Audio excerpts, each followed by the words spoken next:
Shankaram Lokashankaram Shankaram Shankaracharyam Keshavam Badarayanam Sutrabhashyakritau Vande Bhagavantau Punah Punaha Ishvaro Gururatmeti Murti Bhedu Vibhagine Vyomavat Vyapta Dehaya Dakshinamurtaye Namaha Gukarastu Andhakaro Vai Rukarastu Nivartakaha Andhakara Nirodhitvat Gururitya Vidhiyate Sadashiva Samarambham Shankaracharya Madhyamam Asmadacharya Paryantam Vande Guru Paramparam.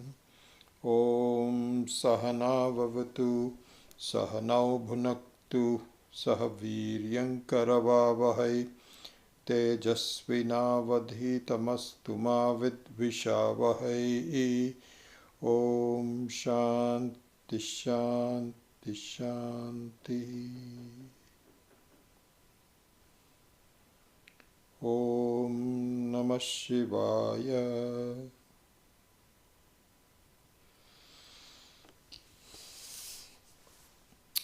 So we spent the last 3 classes looking at the meaning of Namah Shivaya, the Pancakshari. And so there, Swami Padmapadacharya had given us 9 different ways of looking at it, and in 19 verses. So he had composed 19 verses for the 9 different ways of us looking at Namah Shivaya. And we looked at 4 of them. And so the gist of that is that the most important one is for moksha. And so that's the very first one, where the Namaha means tyagaha, complete tyagaha, sarvakarma sannyasaha.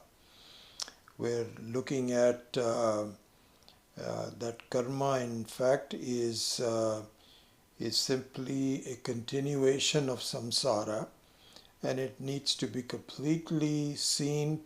One has to see oneself independent of all kriya, all that needs to be done, etc. And we're going to look into that a little bit more today. And so if you are able to do that, then indeed you get to see your independence as Brahman in this life itself. And so that is the primary meaning of Namah Shivaya. But if one is unable to accomplish that, because we are not quite there at that point yet, our minds are still struggling with making some sense of my life and so on and so forth. There's just improving our antakarana shuddhi. Then the other meanings are given. That is, Namah Shivaya there means submission to Ishvara's saguna. So this is what is called saguna upasana. So the first one could be seen as nirguna upasana, but then as a preparation to nirguna upasana, the saguna upasana, and 2 or 3 different ways of looking at it was given in the Namah Shivaya. So we have done that in the last 3 classes. And I think that instead of completing all the 9, we will let go of that. This is a good introduction to the science of analyzing Namah Shivaya, and hopefully that gives us enough fodder for us to think about and so on. So for today, we change subjects a little bit,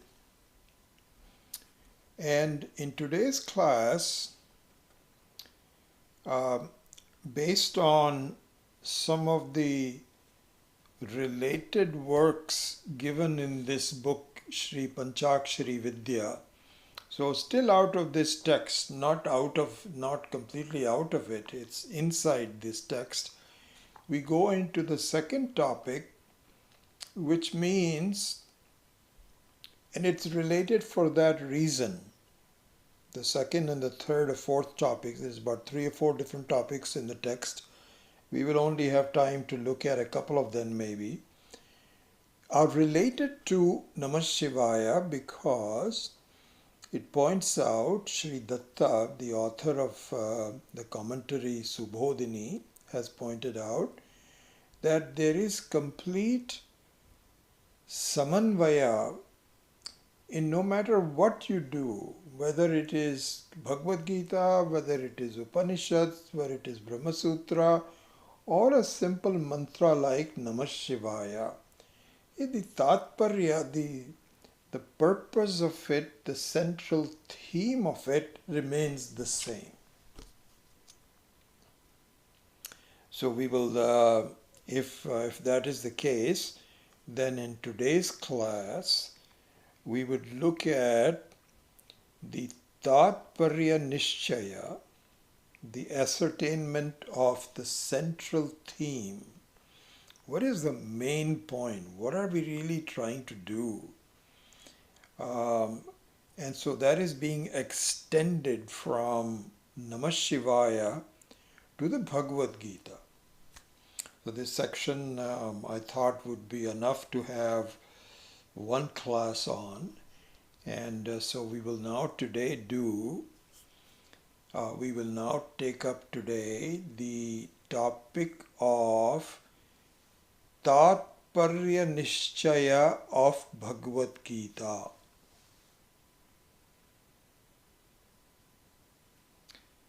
And so here, one thing to be kept in mind is that the Bhagavad-Gita is a very vast canvas, a painting with lots of stuff going on, lots of different thoughts, lots of different means of understanding. It's a very big book because it captures the whole Vedas in one section, which is meant for the active householders. This is the beauty of the Bhagavad Gita, is that it brings the clarity of Atma Vidya not just for the sannyasis but also for the grihasthas, the householders, the active people. So that's the beauty of the entire canvas of Bhagavad Gita. But in and through, the question is, when you have such a comprehensive book that touches on so many different aspects of it, we know that people take bits and pieces out of it and present it in different ways, as we were talking about it. We know of several people that give lessons of Bhagavad Gita for corporations. So they actually make a living out of visiting corporate leaders and say, what can you learn from Bhagavad Gita in the day-to-day implementation of your business? Like that. So there are different ways of looking at it. So the question remains, if there are so many different ways of looking at Bhagavad Gita, is this a collection of different methods, kind of a compendium, or is it the elaboration of a single thought, which is the tatparya? Tatparya means the central concept, the central theme. And if it is the central theme, if it is an elaboration of a single thought, what is it? What is that thought? What is that concept that is being expanded into such a vast canvas? Well, this is the question that we have to really look into, and in order to do so, we have to rely on some methodology that separates the non-tatparya from tatparya. Tatparya means the central thought. It separates non-essential thoughts from the essential thought. There must be a methodology, and which is accepted by all thinkers, all wise people, all reasonable minds. And so we already went through that in the Brahma Sutra, as you know very well. And so it was all captured in a verse, which I will now repeat. And then based on that, that becomes the filter through which you pass through all texts and say whether it meets the criteria for this filter or not. And if it meets the criteria, then that becomes the central thought. If it doesn't meet it, then these are ancillary thoughts, which is okay too. You need to have a collection of different supporting arguments to support the main thought. But it is important for us to ascertain what the main thought is, and how do you do that? So this verse is an important one. I mean, it's been captured in so this is what is called Shadlinga.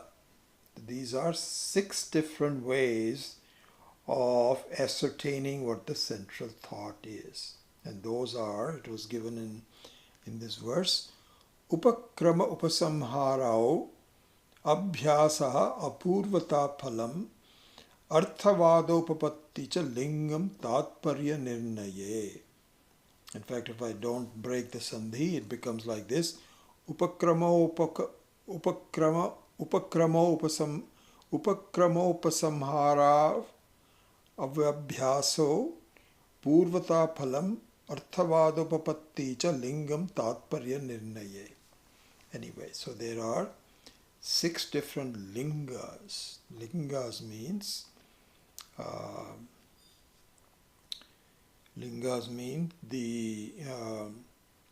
the way to ascertain. What are the hints? Yeah, that's the word I was looking for. These are the hints.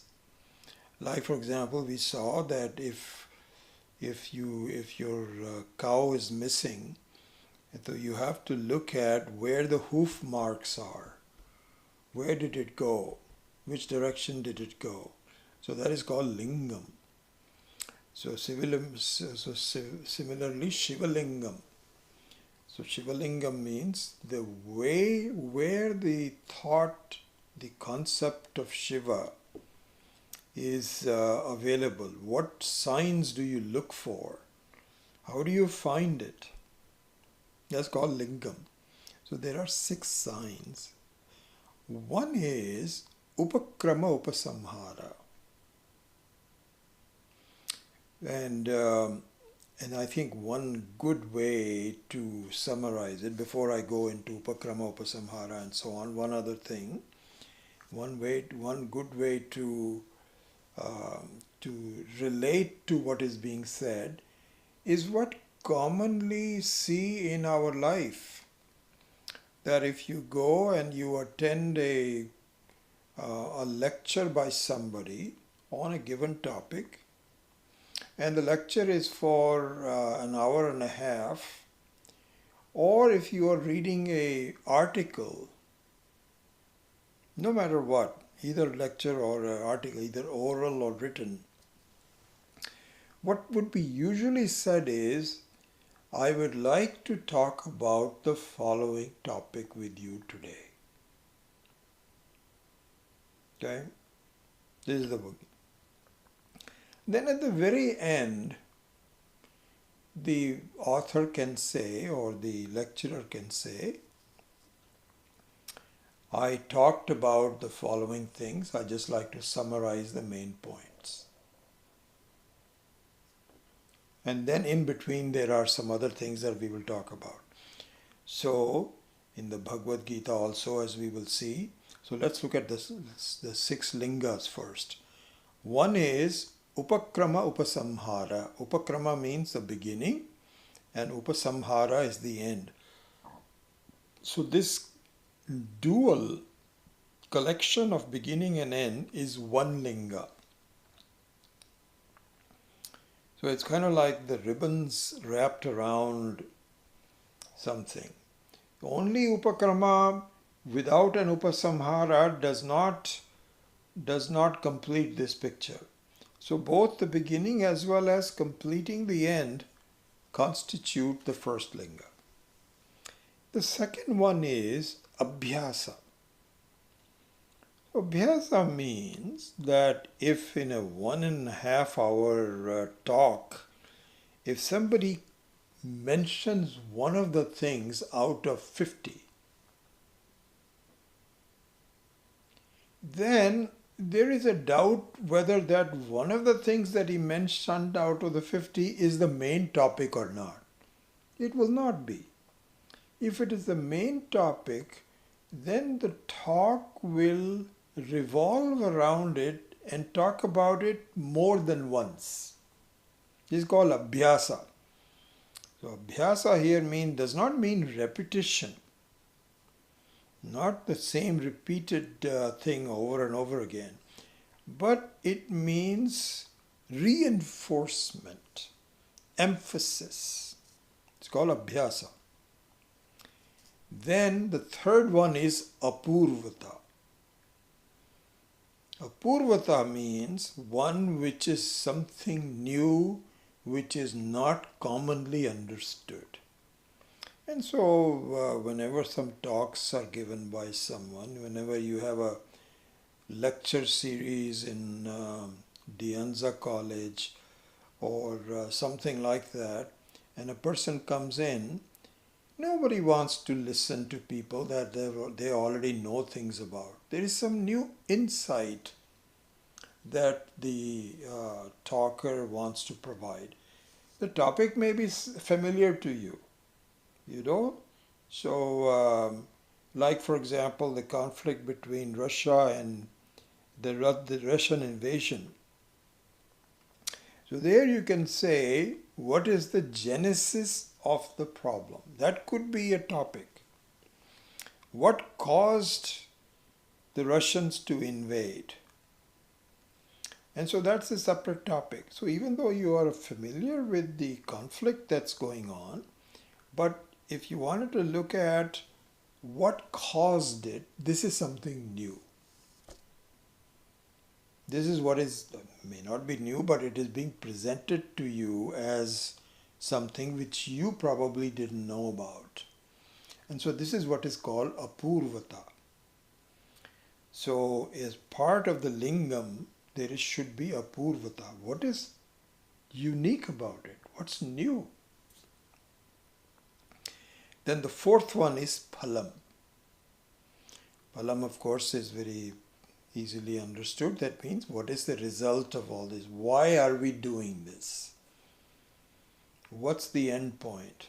If there is no end point, then I shouldn't waste my time. There has to be some benefit to me. Phalam. The fifth one is arthavada. Arthavada means praise. Means something which says, this is really worth looking. This is a wonderful thing. And so the topic is not just casually mentioned, it is repeated, it is emphasized, its results are given, and also it is praised. It's called arthavada. Then the last one is called upapatti. Upapatti means logic.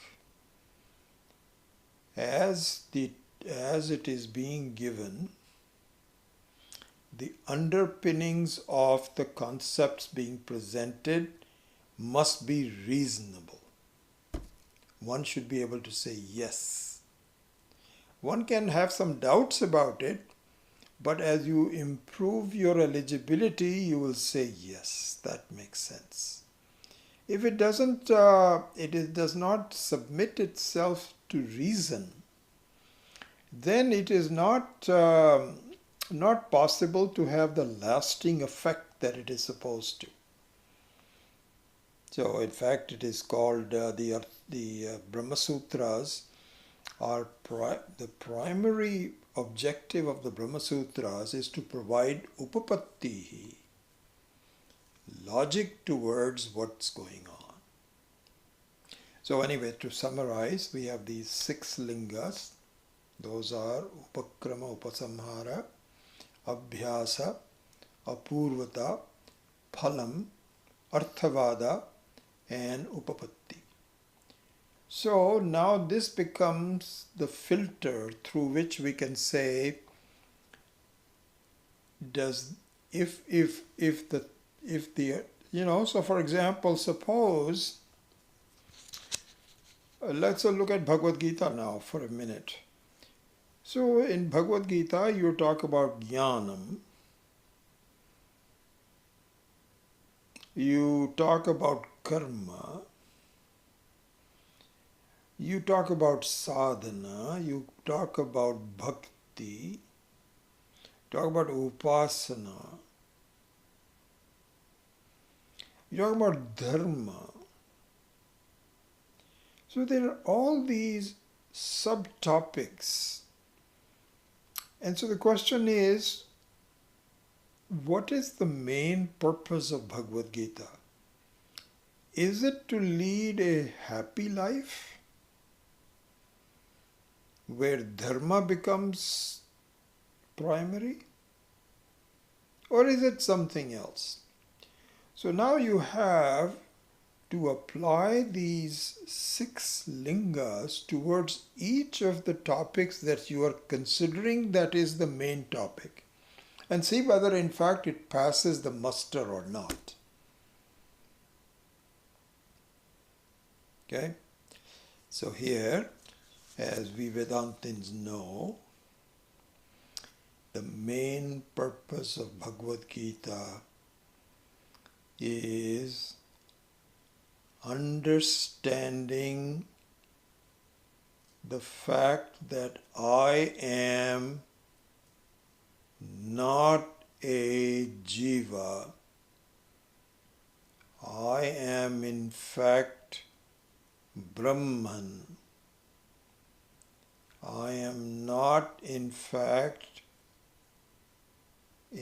something that comes and goes, which is coming and going. I am here to stay. I am nityaha. I am not anityaha.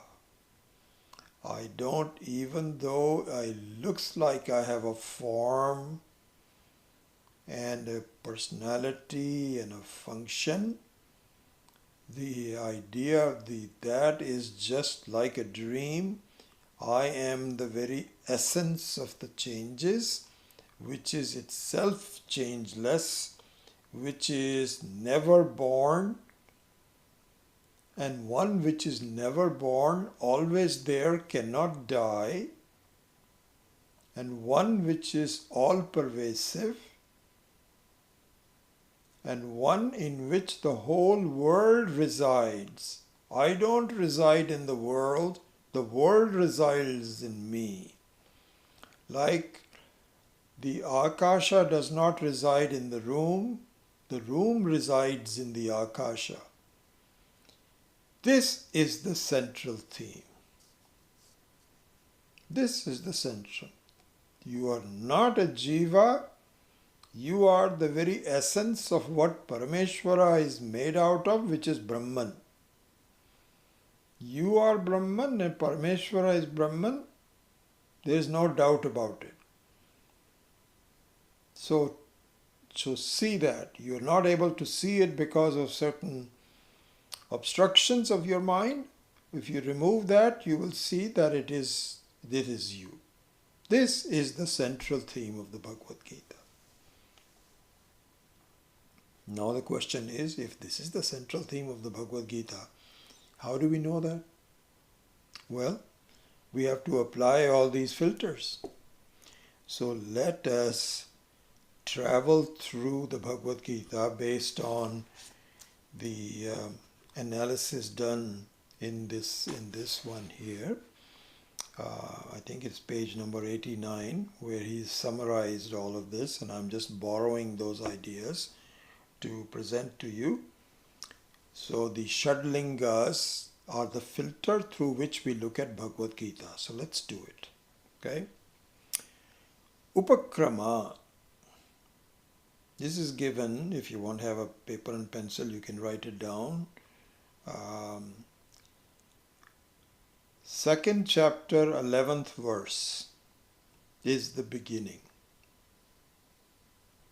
Ashocyan anvashochastvam pragyavadamstu bhashase gatasun agatasun cha nanu shochanti pandita.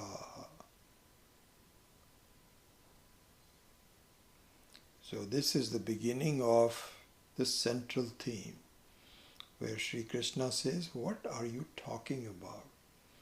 You are wailing for nothing. It's like, in a simplified form, you say there is a snake. There is no snake. What are you talking about? This is not a snake. It's a rope. Harmless. So here also you say you are a jiva, you are a jiva. This is like somebody talking in the dream and say, oh, help me, save me, this tiger is eating me. No tiger, there is no tiger. Just wake up from it. This is the central theme. And it is the beginning of the central theme, so this is Upakrama. What is the Upasamhara? Chapter 18, verse number 66. Sarva dharman parityajya mamekam sharanam vraja aham tva sarva papebhyaha mokshayishyami ma shuchaha. This is the end. It just says, therefore Arjuna, please give up your sense of truth in all karmas and dharmas. Dharmas here means karmas. Give all of that up. These are all gunas. They are like clouds. Traigunya bhavo Arjuna. You rise above all these gunas. Guna guneshu vartante. And so sarva dharman parityajya. Wake up from it. And resort to me, the Brahman. Your basis is Brahman. Seek that, as we have talked about. This is an upasamhara. So as we have talked about it, this will release you from all sense of dukkha.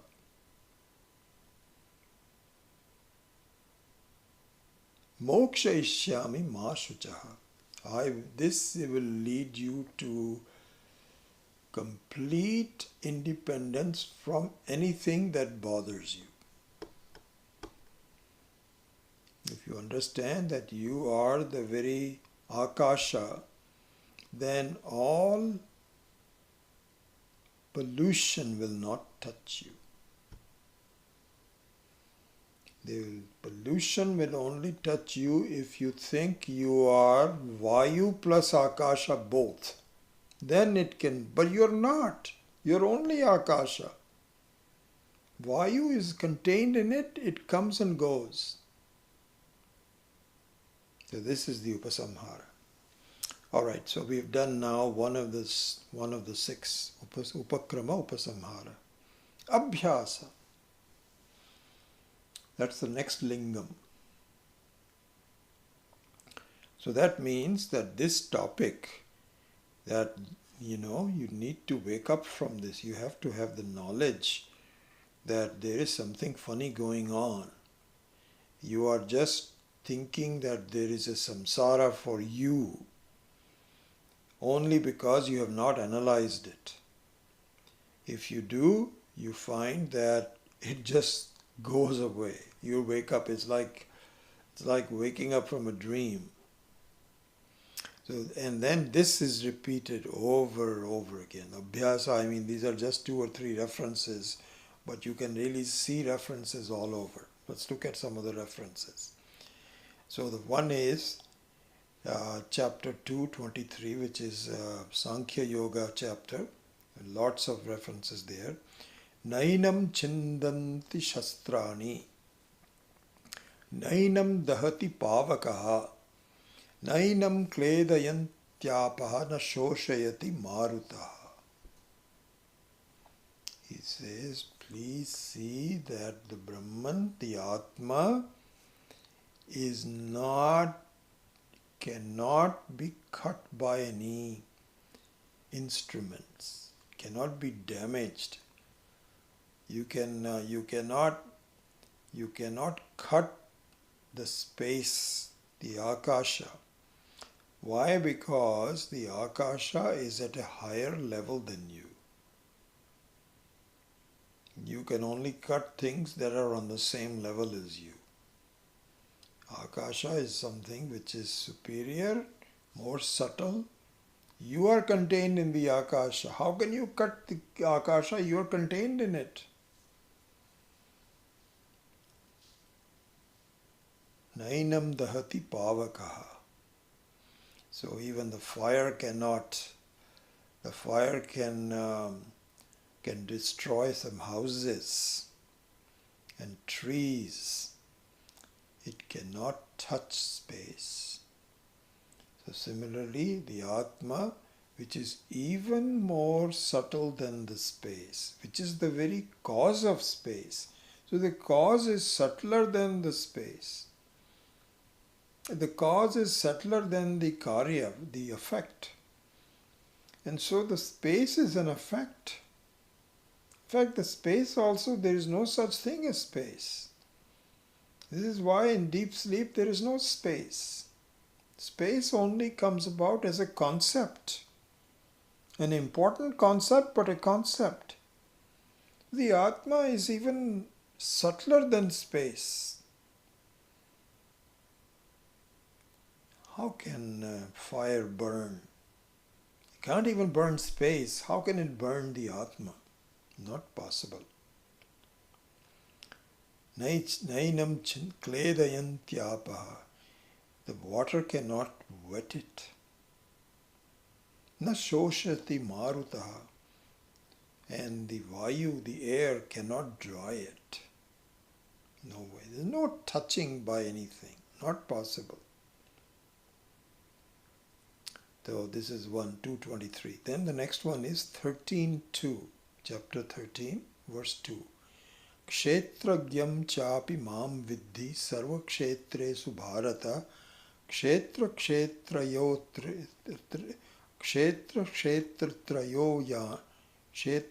jnanam tat yat tat jnanam matam mama.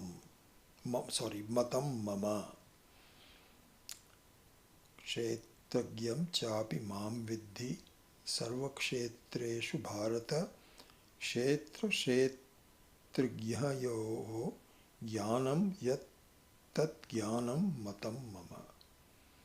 So here he says that, listen, there is a field that you are experiencing, and there is the experiencer of the field of experience. Beautiful in the 13th chapter. I'm actually, these days, I'm just looking at, just this morning actually, I was looking at this, just happened to it in my study of the Sri Shankarananda Ji's Gita. He spends a lot of time on these 3 or 4 verses, and of course starting with the amanitvam, adambhitvam, etc. But this viveka of kshetraha kshetragyaha is the basis of the 13th chapter, and here Sri Krishna says, nothing happens to the Sakshi, guys. Please see this very well. And so it's the same abhyasa of the same theme. Then, chapter 9, verse 18. Gatir bharta prabhuhu sakshi nivasaha sharanam suhrit prabhavav pralaya sthanam nidhanam bijam avyayam. I won't explain all that. It's not a very familiar verse, but there are lots of verses like this that constitute what is called abhyasa. Okay, so we've done two of them. Upakrama upasamhara, abhyasa. Then comes apurvata. There's a beautiful enunciation of what apurvata is in the context of the Bhagavad-Gita. So here,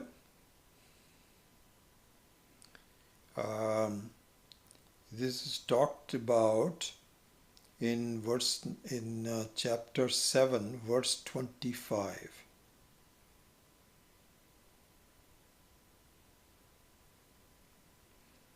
Naham prakashaha sarvasya yogamaya samavritaha mudhoyam nabhijanati loko mam ajamavyayam. Naham prakashaha sarvasya yogamaya samavritaha mudhoyam nabhijanati loko mam ajam avyayam. Here's the verse. This is a very important and interesting concept that one should see. Here, we could spend a lot of time on this.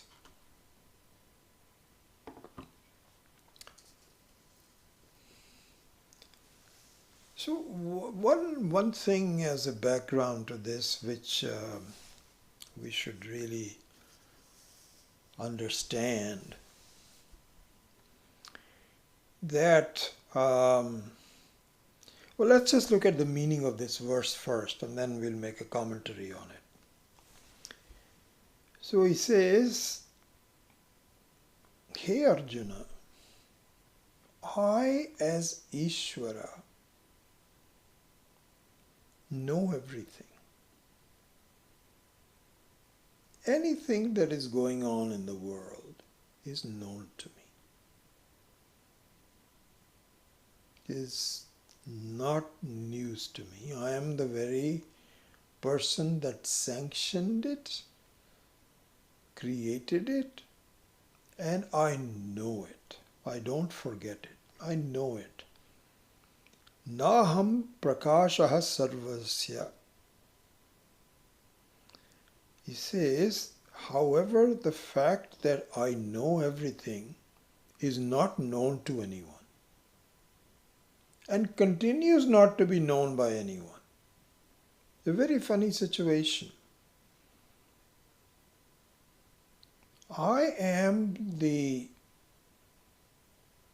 light that lights everybody up, and no one knows that I am that light.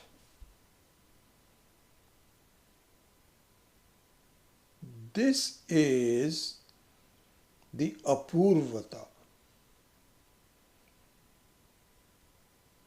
This way of looking at the presence of Ishvara is apurvata.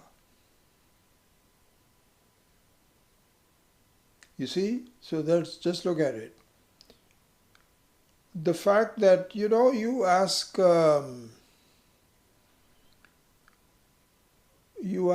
even a uneducated person on the village in India, "Hey, I just want to ask you a question, sir. Is there Ishvara?" Do you think there is God? And it is very possible, very even likely that the person is going, say, of course, Ishvara is everywhere. Oh, that's interesting. I'm happy to know that you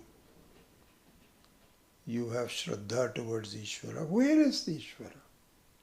He says, that I don't know. But I kind of believe that there is Ishvara. So even though there is a general understanding that there is Ishvara, there is no particular understanding the way Ishvara is. One that lights up everything, but no one knows that. No one means most of the people. There are a few people that know it, but most of the people don't know it. This fact, bringing out a particular aspect of ignorance, is a Purvata. This is what needs to be appreciated. Okay, so this is one. Now we can give a little bit more general commentary on this. So it turns out that when you look at this saying by Krishna that I am the one that gives light to everything but nobody knows me. What does anybody think? Let's think about it. What do we think? We think that there is Ishvara somewhere. You know, this is Krishna is an avatar of Ishvara. Krishna is an avatar in a human form. So those who understand the Bhagavad-Gita, we all say, yeah, that's true. Yeah, he is an avatar of Ishvara. And as an avatara, Krishna is talking about Ishvara. When you say, I am giving light to it, I can see everybody. So immediately we think about not the avatara Krishna. You can even think about that if you want to. But you talk about some unknown Ishvara that the avatara represents and say that Ishvara knows everything. So this is vagueness at best.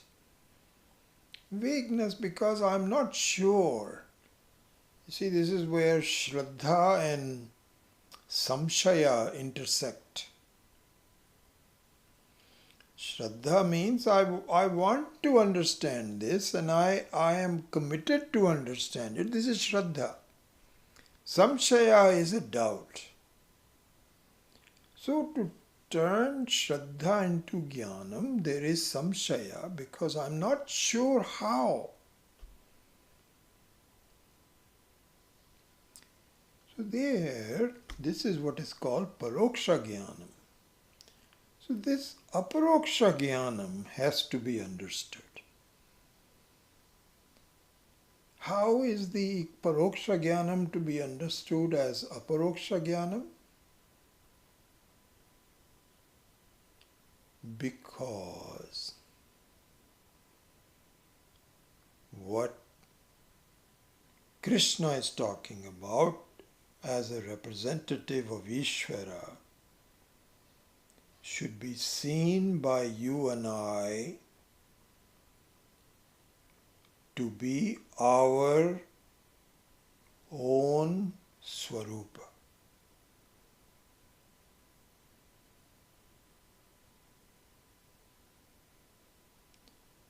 So in this matter, in this topic, this present concept, there is no difference between Ishvara and there's no difference between Paramatma and Jivatma.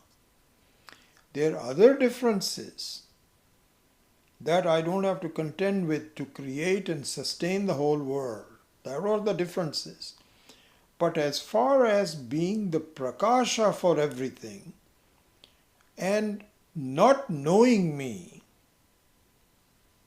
this is something that I should be able to see applying to me. How?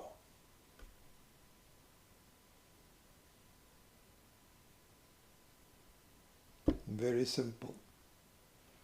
All we have to see is that I, as a conscious being,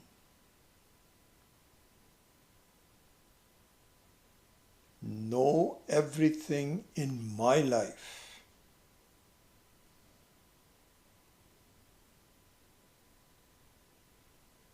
I am looking at things. I am feeling things. I am hearing. I'm aware of time. I'm aware of my thoughts. Everything. I'm aware of. How? Because I know it. I am the light. If I was not the light, I would have to take some other help to say, what am I hearing? What am I talking? What am I seeing? But I don't do that. Sakshat, without any vyavadhana, without any kind of a disconnection, I see it. This is my light. I know everything.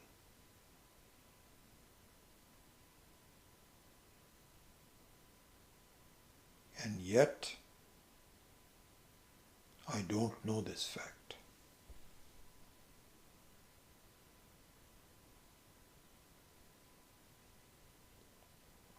In this section of the 7th chapter, Krishna says this is a matter of sadness, really. Sadness.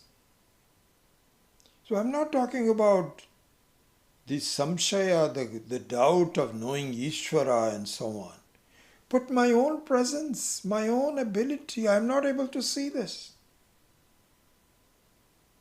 Despite of the fact that I am independent and I am the one who is illuminating all my experiences and so on, I don't know that. And even if somebody tells me this, like we are saying that right now, I say, oh, really? Oh, I don't know.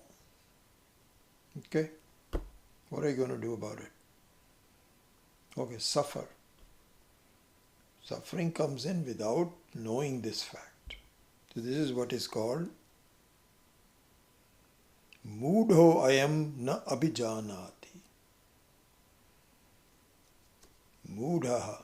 Mudhaha means one who is, really the word for that is stupid. Stupid. Stupidity is probably the good word for mudhaha. We can say mudhaha means that one who is afflicted by moha, who has illusions, disillusion. Stupidity is the right word. So Krishna uses this in all in chapter 7 in all these verses. He says that I cannot believe it. Something so obvious. I'm looking around, where is Ishvara? Where is Ishvara? Help me, this, that, or the other. You look at yourself. Analyze it, see it. As we saw, pratibodha viditam matam amritatvam hi vindate in the Kenopanishad. It says, what are you talking about? You cannot have any expression of the thoughts without yourself. And you are the constant within all of the thoughts. Don't you see it?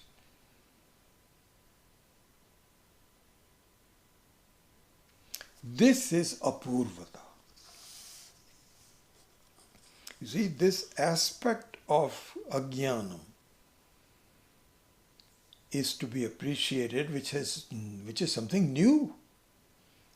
This aspect is something new, as we were talking about that, what is the genesis of the conflict between Russia and the country that it invaded. But that is something new that people didn't know about. So similarly here also, the fact that look at it this way. It is something which knows everything, but nobody knows it.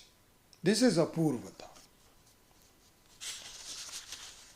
Anyway, so that's apurvata.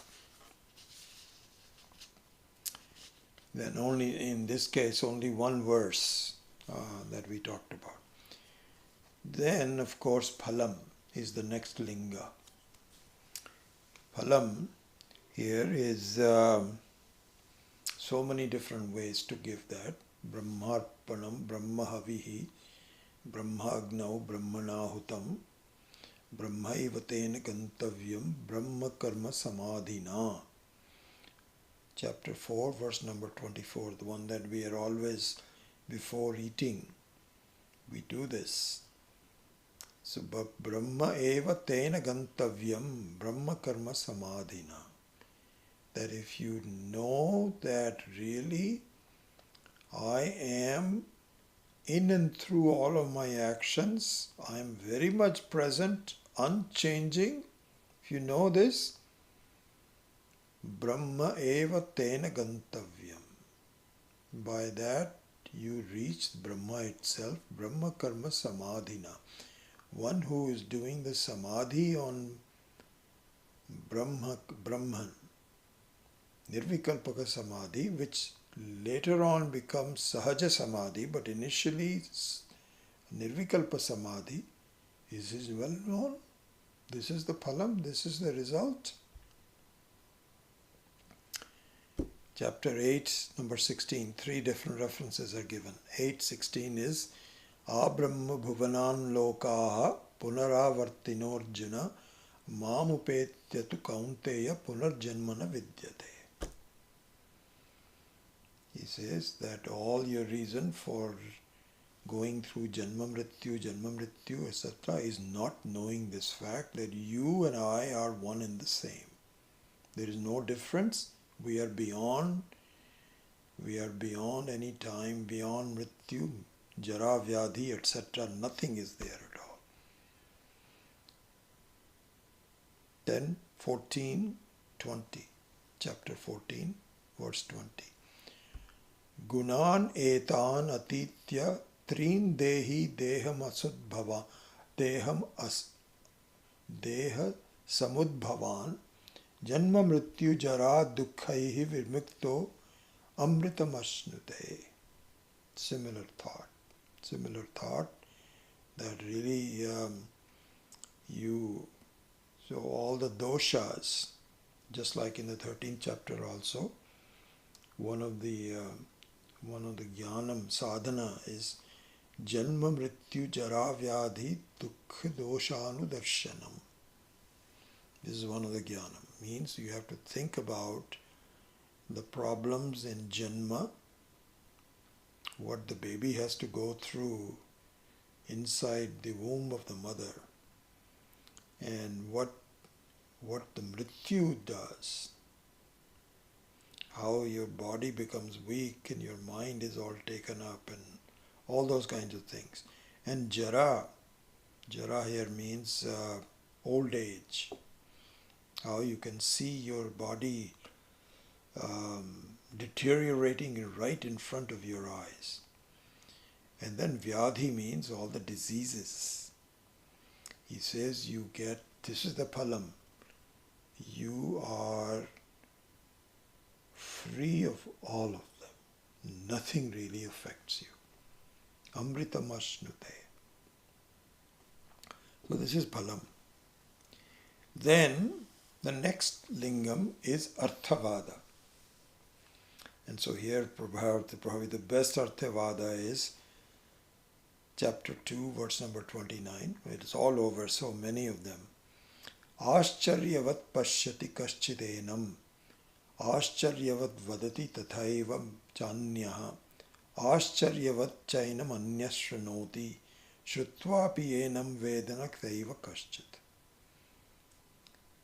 He says this is an amazing phenomenon. Amazing. Ascharya. Ascharya means you're looking at something as a wonder. Oh my God, how did that happen? Not an ordinary surprise. An amazing surprise. It's called Ascharya. He says if you are able to see this, because our problem is that we don't believe in it. We say, no, how can I become free? I am in the middle. I have to do a lot of work, this, that, or the other. Even when you think that you are really free, don't you see that you are already free? No, I don't see it. And somehow, if you are able to do this, you say, oh my God. Swami Dayanandji, I remember he used to give this example that there was a man who was congenitally blind. He had some birth defect on his eyes, and he was never able to see that. Even though his eyes were open, it's all darkness, some defect. So he kind of accepted it, and then he lived his life and so on. And then one day he was told that the eyesight defect that you have can now be treated. They have found out a method to correct the imperfection of the eye, and you can now see. So he started looking, inquiring, and he found out that there are a couple of specialists that perform this, but it has been quite successful. So there is a very good chance that you will gain eyesight. You cannot even regain because you never had it to begin with, but you will gain eyesight. So he went to the doctor and he said, okay, I'm willing to do that. But what if your operation is not successful? He says, no, I think there's always a possibility. It may not be successful, but most of the time I think we will do it. So after cost and so on and so forth, he submitted himself. So operations were all given. He was under general anesthesia. And then when the anesthesia wore off, he was told, okay, it's all done. You can open your eyes. So the person said, I'm afraid to open my eyes. I said, what? Why are you afraid to open your eyes? Just open it. No, I don't want to open it. What if I am disappointed? This has been such a big build-up for me. You've been saying that and you've been operating on me and this, that or the other. But this is if it's not successful, I would be crushed. He said, okay, I understand what you're saying. Open it. No, but I don't want to open it because, I don't want to be disappointed.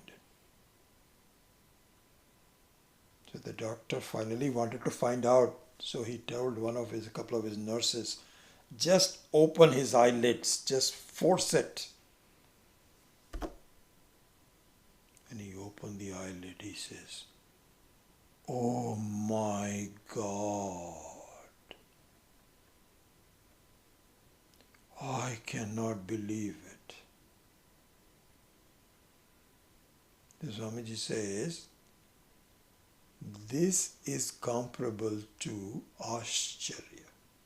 Exactly the same situation, really. Believe it or not. Vedanta is taught and you say, oh wow, really? You mean I would be free of all my body problems and mind problems? And yep, you will be. You got to listen to this. Yeah, I'm listening, but then I don't know. What if I'm disappointed? What if I'm just doing all this and it works. Just do it. Don't waste your time doubting it. Just do it. And here's what you need to do. You have to clearly understand what's going on. You have to have viveka. You do shamadama, uparama, titiksha, samadhanam, etc. This is the operation. And then you're done with it, then you will be free. Well, but what if I'm not free? Then I will be very disappointed. Just do it. If you do all that, you say, oh my God.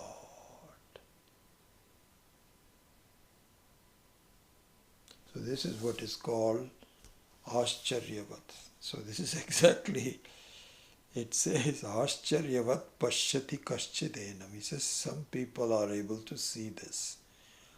Ascharyavat vadati. Some people are able to talk about it as though it is the truth. Ascharyavat cha enam anyas shrunoti. Some other people are listening to this fact. Shrutva api enam vedana kaschidenam. But they are not able to understand it. They don't go through the whole process and they get disappointed. Ascharyavat. Then another one on chapter 7:18. Udaraha sarva eva ete jnani tu atma eva me matam asthitha sahi suktanam mameva anuvattama matim. Atma eva me jnani tu atma eva me matam. Remember the Chaturvidha Janante. Artha, Arthi, Mukshuhu, etc. Something like that. Jnani. He says, Krishna says to Arjuna, listen, a person who knows this, there is no difference between he and I, he and she or I. It's called Arthavada. So this is the Arthavada. Alright, now we go to the next one, which is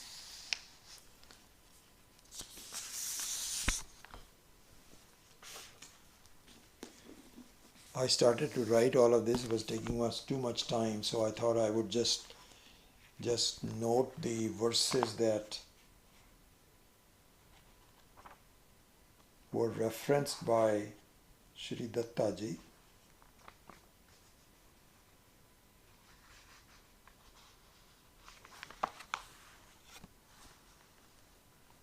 Jnani tu atma eva matam.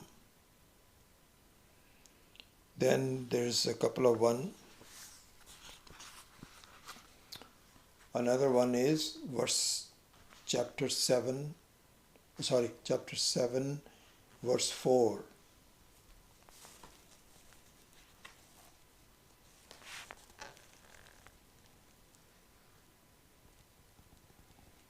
Bhumi Agnirapo nalo vayuhu kham mano buddhirevacha ahankara iti iyam me bhinnaha prakriti ashtadha. So he says, I am everything. All of things are, anyway, I won't have time to really explain all of this, but this is also part of the Arthavada. Then, chapter 9, verse 10.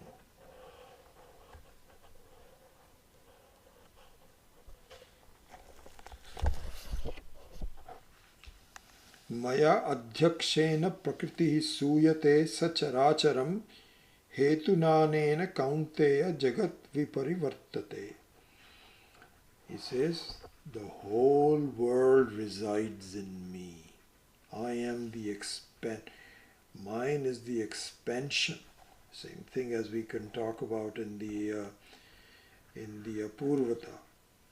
You can see this, that when you wake up, just like in a dream, everything springs out from you.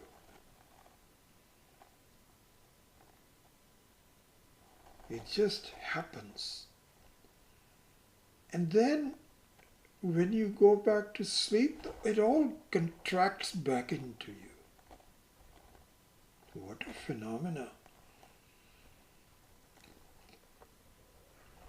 So this is the next one. Then the last one.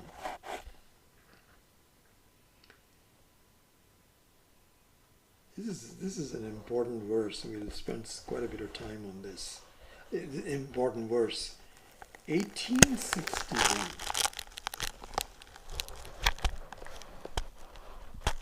Ishvaraha sarvabhutanam hriddesherjuna tishtati brahmayan sarvabhutani yantrarudhini mayaya. This is a very beautiful verse, and one that Sri Vidya spends a lot of time. I forget the chapter. I think it's in the last 5 chapters. 11, 12, 13, 14, 15. In one of those chapters, there is a great description of how this happens. And he says that this is the Antaryami. I am residing in you, and I make everything in your yantra just go up and down. Just like, you have this merry-go-round, and so there is horses that go up and down, and it goes round and round. And so that's exactly the kind of simile that he uses for our life. That inside I make things happen. And this is an amazing fact, again, through how dreams are created, how our Jagrata Avastha is created. He says so this is also part of the Arthavada. Then comes Upapatti. So Upapatti means logic. So logic means not just saying that this is me, I am the Atma, this is Anatma, and so on. Not just saying it, but proving it. Making me see it. Go through the logical steps. So, here, perhaps the most important verse, which is the core verse that explains the Upapatti for the Vidya, is chapter 2, verse 16. Na sato vidyate bhavaha, na abhavaha vidyate sataha, ubhayorapi drishtauntaha, tvanayos tattvadarshibhihi. Swami Dayananji also used to say that this is the verse. So here it explains the logic of Satyam and Mithya. Introduces, as we have done it so many times with you, introduces the very definition of what is Satyam, what is Mithya. And if you understand that, then you have the you have the basis to stand on in going further. So it has to be done very logically. This is the verse that begins it. There's others also. Chapter 13, verse number 32.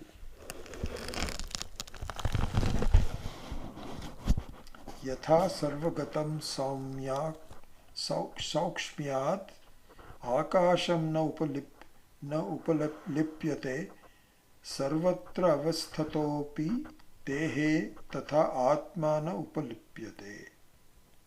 Apalipyate, no apalipyate.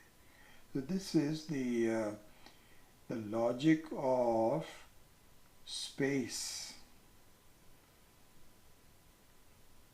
Again, very beautiful, very important logic of space. Then, a very important verse on 9:4. Chapter 9:4.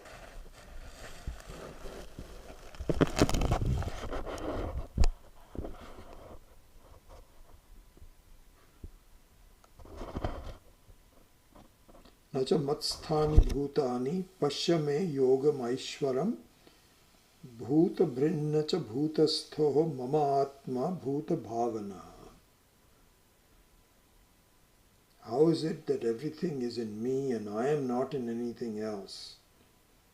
So just like all the ocean, the waves of the ocean are in the ocean, and so all of those kinds of details are the logic for is the upapatti. Then the last one, 13:31.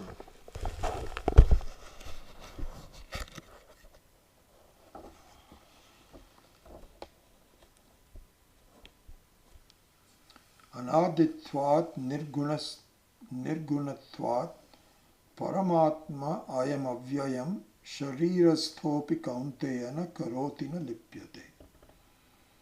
And so this provides the logic of how, even though there is an appearance of doing, so this becomes, there can be other, these are just some suggestions by Sri Datta, but there can be others also, that perhaps the most important here would be to address the doubt that we have that you appear to be the karta and the bhokta, but your kartritvam and bhoktritvam is false. You are neither the karta nor the bhokta. So how do you have the logic for that? That whole sense of the discussion is also be called the upapatti. So anyway, we can now tell that this important set of lingas determine what the tatparya of any text is, and here we saw the tatparya of the Bhagavad-Gita. So a very good definition of the application of the bhavas for the Shadlingas towards the ascertainment of the central theme of a text. Here we saw the Bhagavad-Gita. So with that I close the class, and I have a couple of ideas about the concluding class for next week. and I will summarize that for you, and then we'll be done with this section. And so this very long section on Brahma Sutra and some of the Pancakshari Vidya would be over by the end of next Saturday. Okay? Alright, so with that I close the class. Asatoma Sadgamaya Tamasoma Jyotirgamaya Mrityorma Amritam Gamaya Om Purnamadav Purnamidam Purnat Purnamudachyate Purnasya Purnamadaya Purnamevavashishyate Om Shanti Shanti Shanti. Harihi Om Shri Gurubhyo Namaha. Harihi Om.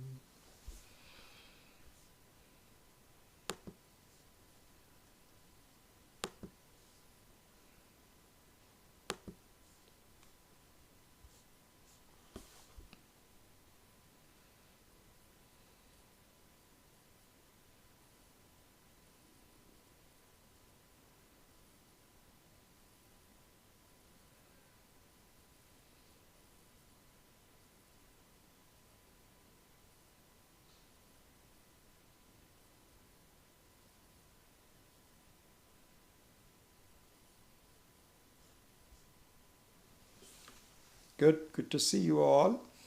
Wonderful.